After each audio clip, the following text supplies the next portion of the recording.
Survivors. Well, this is the new cutting board. I just took it out of the oven.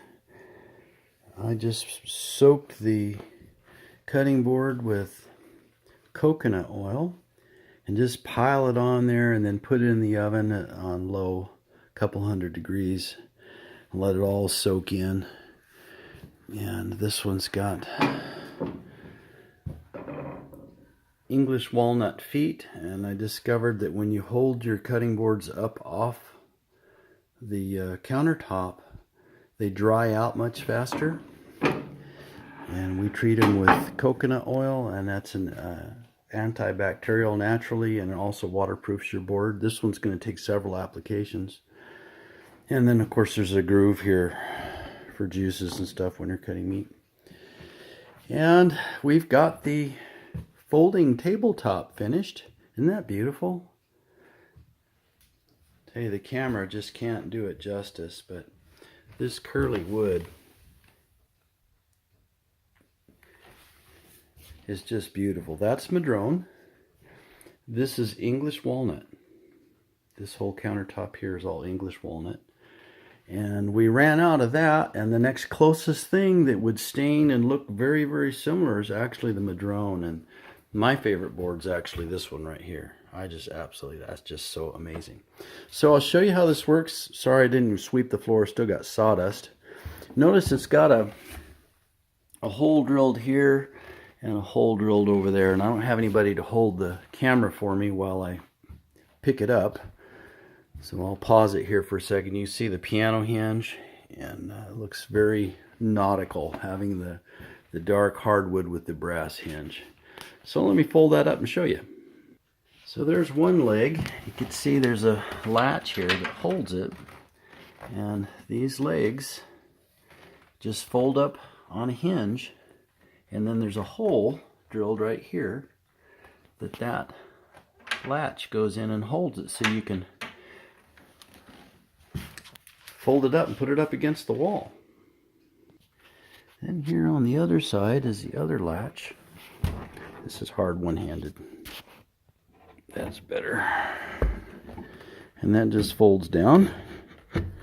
And we made one of the dowels that goes in the floor longer, so that you can pull this one in first, like that. And it just locks these in place, and that piece of wood is just so amazing. Isn't that gorgeous? We took a giant madrone log and sunk it in the pond, and now it looks like, from the best of our memory, it was sunk for 8 years. And what that did is that it made a very difficult wood to dry easier to dry. If you mill this green, it's going to check, split, and warp. The pressure between the bound water inside the cell and the free water on the outside of the cell is so different. The pressure in the cell doesn't want to release evenly, and the wood just takes off and warps. Most people can't do anything with madrone at all. If you've got a live steam dry kiln and about 28 days, you can dry it without cell collapse. If you dry it too fast, the cell collapses, and then you have balsa wood. So doing it right, so since I don't have live steam that's not available, the next best thing is to submerge it, 100% saturation, and this opens the cell and the wood, so the pressure from the bound water and the free water is the same. And then once the pressure is the same on both sides of the cell, it's like the cell's valve opens, and then water can just come out rather rapidly. So we went from soaked in the pond for 8 years, and then when we pulled it out and milled it wet, it dried flat, no check, no warp. So we're going to do it again. We've got another great big madrone log we're going to try it again with. So we left some character in this one. It bothered Dad a little bit. He wanted me to finish sanding it, but I told him, look, the whole idea is called manufactured old. And then we did the same thing with this. We left some sander chatter marks in this. And you can see a few sander chatter marks in here. But that's the nature of the whole house. In fact, the used corrugated sheet metal roofing, we had sheets that didn't have the white stain. And that's from actually the oak leaves oxidizing and working with the zinc coating, making that. And you can't chisel that off. That's a stain that happens here when you park your buildings underneath the oaks. And Carol picked these on purpose because of their stains. We could have bought new stuff, used shiny, beautiful. No, that wasn't the point. The one that's behind the wood cook stove, it's actually been clear coated, so it's easy to wash. And right here next to where the wood stove pipe goes out, right there in the same spot, I found a fan. It's kind of the old school fan. It's an exhaust fan with louvers on the outside, and it's got a pull chain.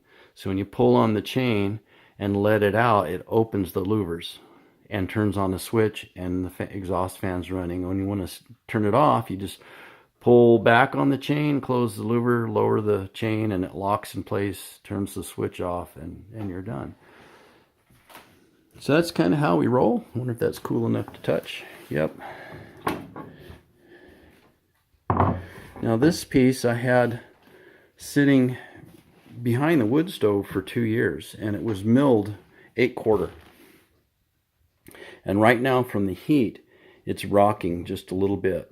It was perfectly flat before I put it in the heat. So now that heat has driven the coconut oil into it, I'll do it a couple more times. And then if it's not perfectly flat, you just sand one of your feet. Find where it's rocking and sand those 2 high ones down just a little bit with a sander, and she'll sit flat and quit rocking.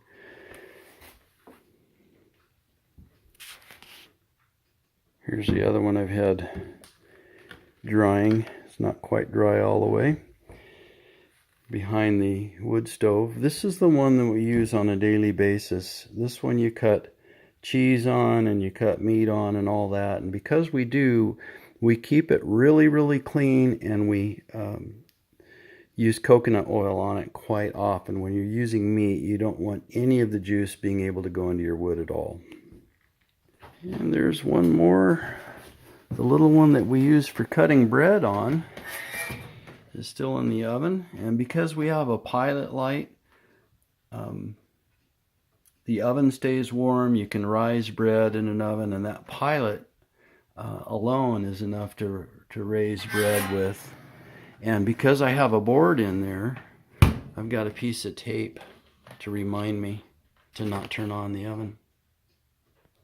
So we just fold the legs back up and lock them in place, and just lower that against the wall, and now we can walk through there. Love it when a plan comes together.